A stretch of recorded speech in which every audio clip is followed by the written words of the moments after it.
What is up, fellow nerds, and welcome back to the Dapper Snapper Gaming channel, and welcome back to How Do I Want to Do This? This is our series where we take a look at all playable options available to players in Dungeons & Dragons 5th edition, then we rank them on a scale of 1 to 10 and either build them or fix them depending on how they rank. Now today we are looking at a very unique take on the fighter, and that is the Eldritch Knight. We've talked about a lot in our previous videos how the fighter would be so much better if it had spellcasting, and that really any character that has spellcasting is going to be pretty superior to most things that don't.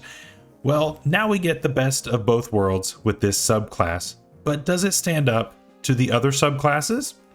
We're going to find that out today. But before we do that, make sure to leave a like on the video and subscribe if you haven't already. As you can see, most people who watch the channel are not subscribed. So please help us to reach our goal of 2,000 by the end of this year. We are on track, but I need your help to get us there. I believe we are around 50 to go at this point. So we're getting pretty close. And I definitely think that we can do it, but I need your help. Of course, make sure that you click the bell once you have done that so you don't miss any future uploads. And of course, share the video with your friends. So like I said, adding spellcasting to any kit is going to be a good thing. You know, we look back at the Bard, which we talked about on the channel. I'll leave an iCard above for that. We've talked about the Cleric, we've talked about the Druid, we've talked about all of these casters and just how much better they are than something like the Barbarian, for instance, which we also talked about. And because it didn't have any kind of spell casting, it kind of fell off and it had a lot of limitations. This one allows us to be either a melee or ranged character that primarily uses weapons, but also has access to magic. And this allows us to be a little bit more versatile than those that don't. Is it enough to push us over some of our better picks, though? We're gonna have to find that out today. Starting off at 3rd level, we get a couple of features, and the first is spellcasting. Now, this is a different version than what you're used to on most of your full casters. This is actually a 1/3 caster, so it's not even like the Artificer. It's actually more like the Profane Soul Blood Hunter that we talked about a little while ago. I'll put that up in the iCard above. It's also similar to the Arcane Trickster Rogue, which we have not talked about yet, but it works very similarly. But with this, we get access to the Wizard spell list, and that is incredibly powerful. The Wizard spell list is very diverse and gives you a lot of really great options. However, there is a bit of a restriction on what we can and cannot do with our spell choices. We are able to take 2 cantrips of our choice right now, and they can be any 2 cantrips that we want from the wizard list. We will get a 3rd cantrip at level 10, and that's it. So very few cantrips. To me, I see things such as Blade Ward, Booming Blade, Green Flame Blade. If you want something more range on it, you've got things like Firebolt. You've got a debuff in Mind Sliver. You've got some interesting options here that can really help you out in a pinch. What I would take on pretty much every build, if you're doing a melee build, is Booming Blade, because that is incredibly useful. But besides that, it's kind of whatever you want. They all are pretty decent outside of just a couple of them, so it's really up to personal preference. However, once we start looking at our leveled spells, that's where things start to take a little bit of a turn, and we are really kind of limited in what it is that we can do. We can get 3 spells here starting off at level 3, and 2 of them have to be from the Abjuration or Evocation spell lists. So that's a little tough in restricting what it is that we can and cannot do. Not that those are bad spell lists per se, because there are definitely some winners on those lists as well. The big ones that come to my mind are Shield, Absorb Elements. You've also got things like Magic Missile on there. You've got Chromatic Orb. You've got some decent options on there for sure. And so it's definitely not a lost cause on that kind of stuff, but you are restricted in what you can take. You're only going to get 1 spell that is from any spell list. To me, the standout is Find Familiar, because that will help you to take the help action with your Owl Familiar, and it flies away, and then you've got advantage on your attack. So that's really useful, but obviously there are plenty of other options that you may want to take on that 1st level spell list. But overall, this isn't too bad. Once we hit level 8, 14, and 20, we get one more spell that is from any spell list that we want. And so there are plenty of other options such as Misty Step, Haste. Those are both really, really good options that I would take that are not on those 2 spell lists. And we're going to eventually get up to 4th level spells once we get up to 19th level. So we do scale very slowly when it comes to how many spells we know, and our spell slot progression is also very slow. We don't get our 4th first level spell slot until level 7, which is a little bit rough, especially compared to everything else. The other restriction is that we are based on our intelligence here. It is not based on strength. It's not based on dex, because that really wouldn't make any sense. So this now gives us one more stat that we have to kind of babysit. We have our strength or dexterity, depending on what kind of weapon you're wanting to use. And then you've got your constitution, which is going to help you not die by not having enough hit points or constitution saving throws. Those will come up with concentrating on spells, which actually will come up now. And then you've got your intelligence that would help you with your bonus to hit or to a saving throw DC should you force one of those. So that does hurt us a little bit more there. So how does this end up working out? Is it a net positive kind of thing with all the restrictions? I would argue the answer is very much yes. This is absolutely worth it with the versatility that you get with these spells. Just Booming Blade on its own is really, really cool, especially before we get extra attack, and it will actually be pretty decent once we get another feature later on in the subclass that will allow us to still kind of have extra attack even when we do cast a spell. So this is going to end up working out in our favor most of the time. Yes, it's a 1/3 caster, so it is more limited than your half casters like the Artificer, and it's definitely more restricted than your full casters like a bunch of others, but it's still very, very good and works pretty well with the fighter kit overall.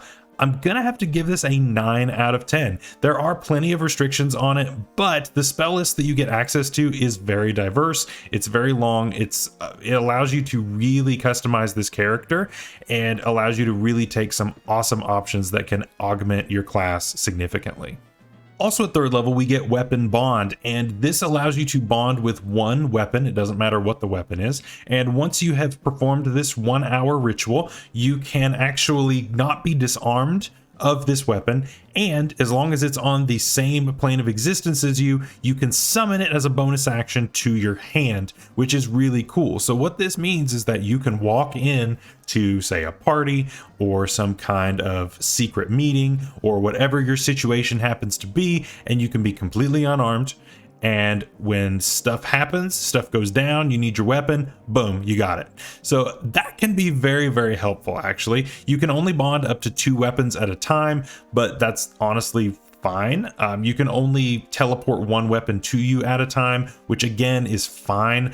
Again, dual wielding is not that great in D&D, so I don't see a ton of people dual wielding, so that's not really a thing that I'm going to see a lot of. And besides that, you're going to need a free hand to perform somatic components most of the time if you don't take Warcaster, so having your hands full is also not the best anyway. So for a lot of reasons, this feature is actually going to end up working out just fine, and it's going to actually be pretty good. I'm going to give this an 8 out of 10. While it is technically a ribbon feature, it does have some use and definitely will save you and your friends in some kind of dire situations at times. At level 7, we get War Magic, and this is similar to the extra attack feature given to Bladesinger Wizards, which again, this is kind of a dumbed down version of that, but this allows you to make a bonus action weapon attack when you've used your action to cast a cantrip. So as you know, if you cast a spell, you do not get to make a second attack as part of the extra attack feature.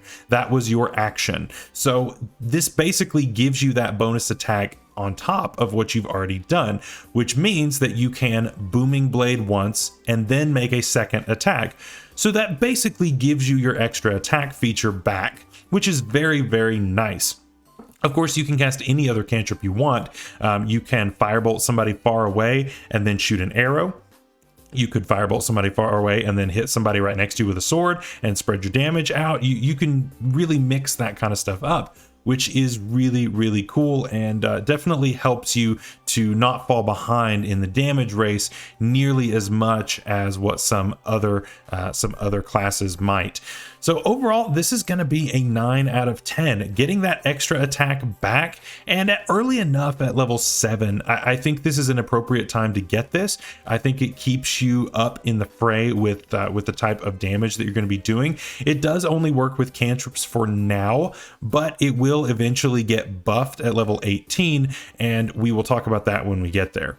At level 10, we get Eldritch Strike, and this actually allows us to make our spells a little bit more effective. So with this, we can actually cause disadvantage on a spell whenever we hit a creature with a weapon attack. So when we hit them with a weapon attack, this just can automatically be added on. And so the creature will then have disadvantage on the next saving throw that it makes against a spell that you cast by the end of your next turn. Now, this can be really interesting, especially on some of your sucker save type of spells. You would get access to things like Hypnotic Pattern if you wanted to take that as one of your 3rd level spells. I also think of Banishment being a late game pick if you wanted to do something like that. There are a lot of options here that this can really, really help.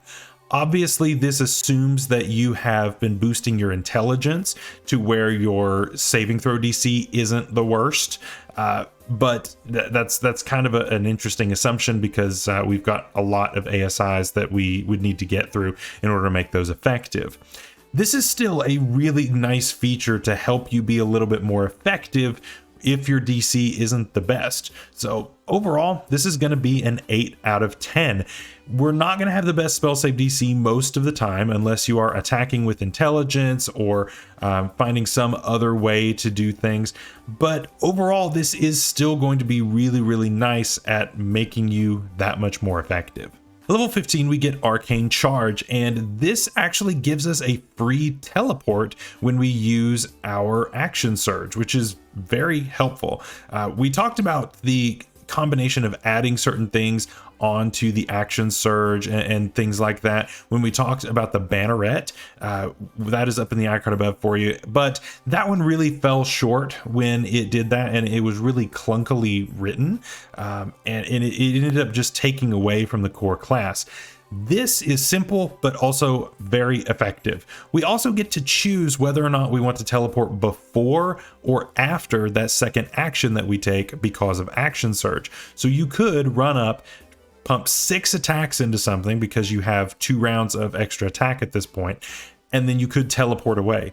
Or you could run up, attack 3 times, Action Surge, pump somewhere else, and then put 3 attacks into something else. You can do either or you could put some spells in either one, or you can really do whatever you want. And this kind of versatility is really, really helpful for helping you get around the battlefield, especially if you didn't take something like Misty Step way back when you got access to 2nd level spells. Overall, this is going to be a 9 out of 10 feature. Getting teleportation is nice, especially when you're using one of your best features that you will be definitely making use of at least once per rest. Finally, at level 18, we get Improved War Magic, and it has been 11 levels since we gained the base feature of this, and we have been restricted to just cantrips that grant us a bonus action attack.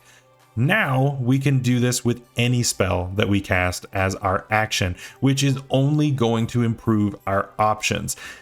This can go with anything. We could cast Haste on ourselves and then go in. We could cast Banishment on something and then go try to whack its friend. We can do a bunch of different things with this, and I really like the implications that this sets up for us. This is a 10 out of 10 feature.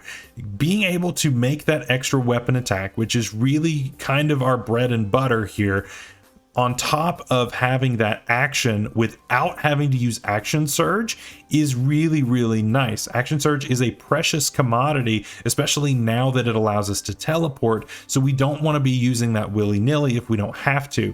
This gives us a really, really meaningful way to just add more damage onto our strikes, and I'm never going to turn that down. So what do we think about the Eldritch Knight Fighter?